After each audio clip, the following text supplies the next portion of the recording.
నమస్తే, నేను మీ సౌర్య. ఐఆర్ఎస్ అధికారి కూతురికి సంబంధించి మనం మాట్లాడుకున్నాం ఆల్రెడీ. అంటే ఆమె మీద జరిగిన అత్యాచారం కానీ, అది జరిగిన విధానం కానీ, సో ఇవన్నీ కూడా ఒక రకంగాను భయాన్ని కలిగించే అందరికీ కూడా. అంటే అంత రక్షణ ఉన్న ఐఆర్ఎస్ ఇంటిలోకి చొరబడ్డ ఒక పాత పనివాడు ఎలా చేయగలిగాడు అంటే, మరి సామాన్యుల పరిస్థితి ఏంటి, ఈ కేసు ఎలాంటి పురోగతిని సాధిస్తుంది, అసలు ఆ కేసు తాలూకు అప్డేట్ ఏంటి, అసలు ఏం కోరుకుంటున్నారా తల్లిదండ్రులు, సో ఇవన్నీ కూడా మాట్లాడదాం. మనతో పాటు సీనియర్ యాక్టివిస్ట్ కృష్ణకుమారి గారు ఉన్నారు. నమస్తే మ్యామ్. ఐఆర్ఎస్ అధికారి డాక్టర్. సో మనం సామాన్యుల గురించి మాట్లాడుకుంటాం, న్యాయం జరగడం లేదు అని చెప్పేసి.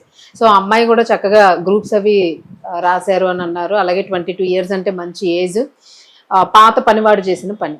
సో దీనికి ఎలాంటి శిక్ష, అంటే మనం శిక్షలు పడట్లేదు కదా సరిగ్గాను, సో అందుకు ఈ డౌట్ మిమ్మల్ని అడగాల్సి వస్తుంది. ఇందులో ఎలాంటి స్కోప్ ఉందంటారు, నిందితుడికి ఎలాంటి శిక్ష పడే ఛాన్స్ ఉంది అనుకోవచ్చు? ఎవరైతే ఈ హంతకుడు ఉన్నాడో ఇతను ఇది మొదటిసారి చేసింది కాదు. ఇతను రిపీటెడ్ గా ఇలాంటి నేరాలు ఘోరాలకి పాల్పడుతున్న వ్యక్తి. అంతకు ముందు రోజు కూడా రాజస్థాన్ లో అతని స్నేహితుడి భార్యని అత్యాచారం చేసి ఎవరికైనా చెప్తే చంపేస్తాను అని చెప్పి అక్కడి నుంచి ఢిల్లీకి వచ్చాడు. ఢిల్లీకి వచ్చి అతనికి డబ్బులు అవసరం ఉంది. నిజానికి ఏంటి, అతను ఆన్లైన్ బెట్టింగ్స్ లో డబ్బులు పోగొట్టుకున్నాడు. అప్పులైనాయి, అప్పులు తీర్చుకోవాలి, దానికో బతకడానికి డబ్బులు కావాలి. అందుకోసం అని చెప్పి ఒక దోపిడీ చెయ్యాలి. దానికి ఈ ఐఆర్ఎస్ ఇల్లు ఎంచుకున్నాడు.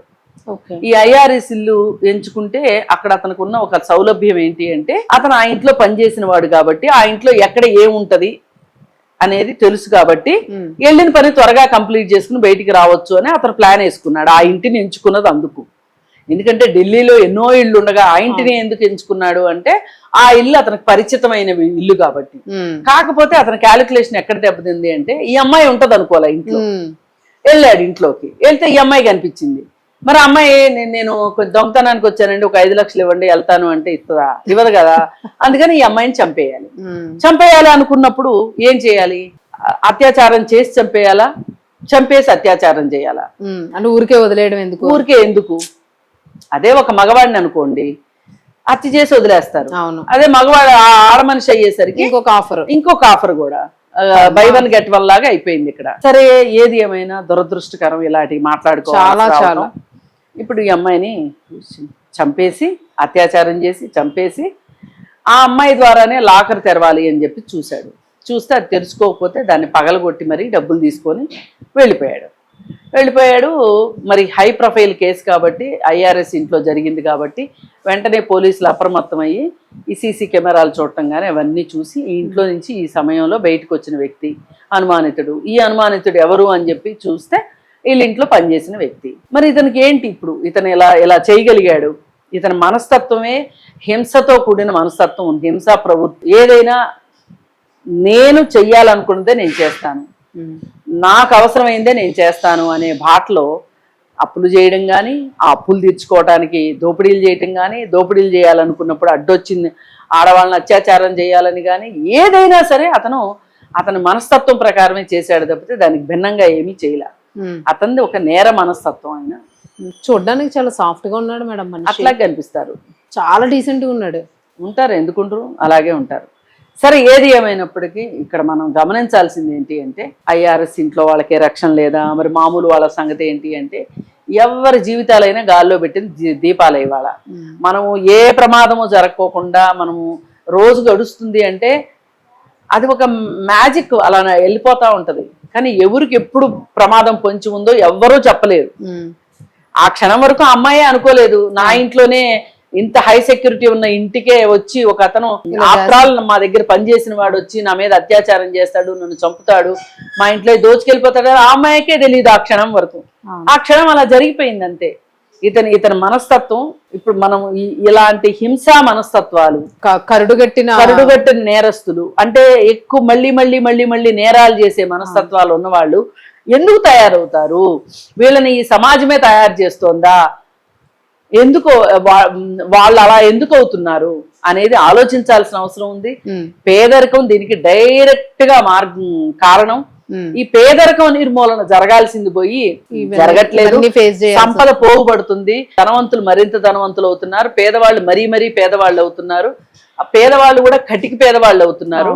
వాళ్ళకి అసలు రేపు అంటే ఒక ఆశ, ఒక నమ్మకము, ఒక ఇష్టము ఏమీ లేదు. ఈ క్షణం గడిస్తే చాలు, ఈ క్షణం నాకేం కావాలి, నేను ఇప్పుడు బిర్యానీ తినాలి, నేను ఇప్పుడు మందు కొట్టాలి, నేను ఇప్పుడు ఫోన్లో గేమ్లు ఆడాలి, దీనికి నాకేం కావాలి అంతే.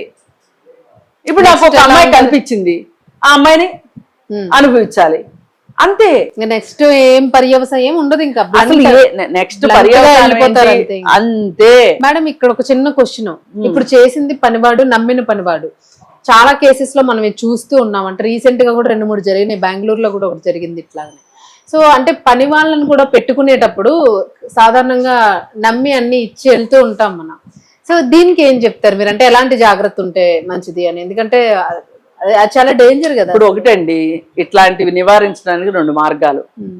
షార్ట్ టర్మ్ ఏంటి అంటే, మీరు ఎవరిని పనిలో పెట్టుకుంటున్నారో వాళ్ళ బ్యాక్గ్రౌండ్స్ చెక్ చేసుకోవటం, వాళ్ళ ఆధార్ కార్డు తీసుకోవటము, వాళ్ళ గురించి కొంచెం వీలైతే ఇంత పెద్దవాళ్ళు అయితే గనక పోలీస్ ఎంక్వైరీ చేయించుకోవటం, ఇట్లాంటివి ఉంటాయి. ఇది short term method. Long term method ఏంటి అంటే, మీరు ఇట్లాంటివి ఎన్నైనా తీసుకోండి, జరిగేవి జరుగుతూనే ఉంటాయి. అవి ఎందుకు జరుగుతాయి అంటే, కొంతమందికి ఈ సమాజంలో జరుగుతున్నది చూస్తే ఒక కసి వస్తుంది. ఏంటి డబ్బులున్నోళ్ళు మరింత డబ్బులున్నోళ్ళు అవుతున్నారు, కార్లు పెద్ద పెద్ద కార్లు వేసుకుని తిరుగుతున్నారు, ఖరీదైన బట్టలు వేసుకుంటున్నారు. ఇప్పుడు చాలా ఆర్థిక నేరాలు చేయడానికి కూడా ఇదే కారణం. ఇప్పుడు ఈ రమావత్ మధు ఉన్నాడు, అతను 10th క్లాస్ కూడా పాస్ కాలేదు, ఆర్థికంగా ఏమీ లేదు, కానీ అతను జనాల మీద డబ్బులు సంపాదించి ఎంత స్టైల్ గా సూటు బూటు వేసి నల్ల కళ్ళద్దాలు పెట్టి డ్రోన్ షాట్స్ అలాగే ఒక బ్రీఫ్ కేసు, అది కూడా ఎలాంటి బ్రీఫ్ కేసు అంటే ఒక కంపెనీ సీఈఓలు పట్టుకునే లాంటి బ్రీఫ్ కేసు పట్టుకొని స్టైల్ గా కార్ ఎక్కి ఆ కార్ లో కూర్చొని పోజులు ఉన్నాయి చూసారా.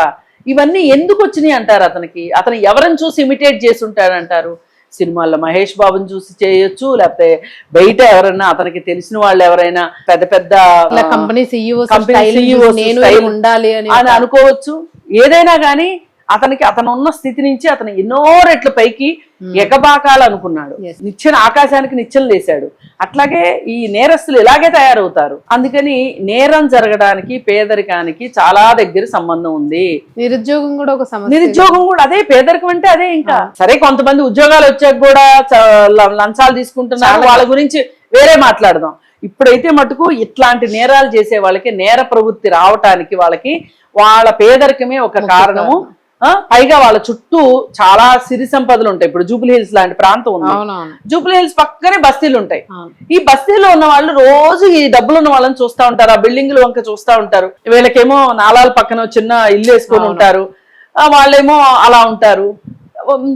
ఒక రకమైన ఇది పుట్టుతుంది, ఫ్రస్ట్రేషన్ వస్తా ఉంటది, ఒక కోపము కసి వస్తాయి. అందుకే ఒక్కొక్కసారి వాళ్ళు ఆ డబ్బులున్న వాళ్ళ కార్లు మీద రాళ్లు వేయడం గాని, లేదు వాళ్ళ ఇంట్లోకి రాళ్లు వేయడం గాని, వాళ్ళ ఇంటి దగ్గర చెట్లుంటే కాయలు కోసుకోవటం కావచ్చు, చిరాకు పెట్టే చర్య కూడా చేస్తారు. అలా కోపం తెప్పించి వాళ్ళకి అది చేస్తే వాళ్ళ మనసులో వచ్చిన ఒక ఉద్వేగం ఏదైతే ఉందో అది కాస్త చల్లబడుతుంది.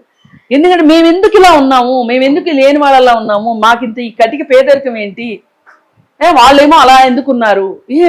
చూస్తే కూడా ఏంటంటే రోజు రోజుకి ధనికులు అయిపోతున్నారు, పేదవాళ్ళు మరింత పేదలు అవుతున్నారు. ఈ తారతమ్యాలు కూడా ఈ నేరాలు చేయడానికి పురికొల్పుతాయి అన్నమాట, పురికొల్పుతాయి. అందుకని ఇకపోతే మీరు ఇంకో మాట అడిగారు, వీళ్ళకి ఏమి శిక్షలు పడతాయి అని. అతని పైన అత్యాచారం, అలాగే అసలు ఫస్ట్ అన్నిటికన్నా ముందు ట్రెస్పాస్ కేసు. అంటే వాళ్ళ ఇంట్లోకి వెళ్ళాడు కదా, అది ఈజీగా ఎంటర్ అయిపోయాడు. చాలా అది దాని తర్వాత అత్యాచారము, తర్వాత హత్య, తర్వాత దొంగతనము, ఎన్నిటికీ కలిపి అన్ని కలిపి అదే విదేశాల్లో అయితే ఓ 2-3 జీవితాలకు సరిపడా వేసేస్తారు శిక్ష. కానీ మన దేశం చాలా ఉదార దేశం కదా, అందుకని చెప్పి వీళ్ళు ఏం చేస్తారంటే ఓ 14 ఏళ్ళు శిక్ష వేస్తారు. దొంగల్ని నేరస్తులను కూడా మనం చాలా జాగ్రత్తగా. అయితే ఈ 14 ఏళ్ళ తర్వాత వీళ్ళు తిరిగి వస్తారు. ఇప్పుడు వీడికి ఇంత చేసి 24 ఏళ్ళు, 24 ఏళ్ళ తర్వాత ఇది ట్రయల్కి వచ్చి వాడికి శిక్ష పడేసరికి ఏదైనా 40 ఏళ్ల లోపు మళ్ళీ రిటర్న్ అవుతాడు, అయ్యగారు బయట ప్రపంచంలోకి వచ్చేస్తాడు. ఈ లోపు అక్కడ ఉన్న పెద్ద పెద్ద గజ దొంగల దగ్గర చాలా తరఫీదులు పొందుతాడు. బయటకు వచ్చి మళ్ళీ ఇవే నేరాలు ఎంతకన్నా పెద్దకి టెండర్లు పెడతాడు. అందుకని ఏం చేయాలంటే ఇంత అంటే మల్టిపుల్ గా ఉన్నాయి నేరాలు, బయటకు రానివ్వకూడదు, వీళ్ళని బయటికి రానివ్వకూడదు. మనం ఉరిశిక్షల్ని మనం ఎంకరేజ్ చెయ్యం కాబట్టి ఏం చేయాలి వీళ్ళని అంటే జీవితాంతం ఒక ఖైదీగా ఉంచితే అంతకంటే వీళ్ళు బయటకు వస్తే మటుకు వీళ్ళు మనుషులు కాదు, మళ్ళీ మరిన్ని నేరాలు చేస్తారు. కాబట్టి ఇట్లాంటి వాళ్ళని ఇలా చేయాల్సిన అవసరం ఉంది. పోతే ఇంకో బాధాకరమైన విషయం ఏంటి అంటే అసలు ఇలా పిల్లలు అవుతూ ఉంటే, పిల్లలు ఎలా ఉంటే ఒక చిన్న పిల్లవాడు ఏం కోరుకుంటాడు? కాస్త మంచిగా తిండి, చదువు, మంచిగా బట్టలు, ఆరోగ్యము, ఇవే కదా చిన్నపిల్లలకి. అవి ఇచ్చారనుకోండి వాళ్ళు మంచిగానే ఉంటారు. దురదృష్టం అవన్నీ లేని వాళ్ళు ఇలా అవుతున్నారు. అందుకే పేదరికం కూడా నిర్మూలించడం కూడా నేరాలను అరికట్టడంలో ఒక భాగం, శిక్షలు వేయడమే కాదు. Right, thank you.